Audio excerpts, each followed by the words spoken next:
আজকে আমরা জানব পূর্ব মেদিনীপুর জেলার নন্দীগ্রামের রেয়াপাড়া শিব মন্দিরের ইতিহাস।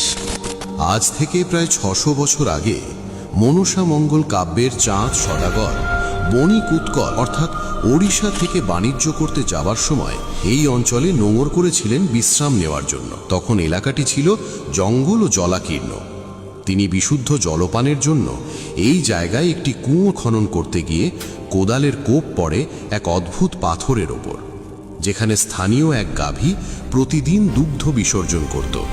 ওই দিন বণিকের ওপর স্বপ্নাদেশ হয় সূর্য উদয়ের আগেই এক রাতের মধ্যে এখানে মন্দির বানাতে হবে এবং সেই মন্দির নির্মাণের দায়িত্ব গিয়ে পড়ে স্বয়ং বিশ্বকর্মার ওপর। তিনি মন্দির নির্মাণের সময় ভোর হওয়ার আগেই মন্দির চূড়া সম্পূর্ণ করতে না পারায় একটি তালপাতা চূড়ার ওপরে রেখে চলে গিয়েছিলেন। যেই তালপাতা উড়ে গিয়ে সাইডে এক পুকুরের সৃষ্টি হয়েছে। 50 ফুট উচ্চতার এই বিশাল স্থাপত্য কেবল চুন আর সুরকির কোনো কাঠামো নয়, এটি নন্দীগ্রামের মাটির গভীরে প্রথিত এক অবিনশ্বর বিশ্বাস। শত শত বছরের রোদ বৃষ্টি আর ঝোড়ো হাওয়া সহ্য করেও রেয়াপাড়ার এই শিব মন্দির আজও সগৌরবে দাঁড়িয়ে আছে, ঠিক যেন এ অঞ্চলের মানুষের অটল আস্থার এক প্রতীক হয়ে। আপনার যদি সুযোগ হয় তবে একবার এসে দেখে যান ইতিহাসের। আজকে আমরা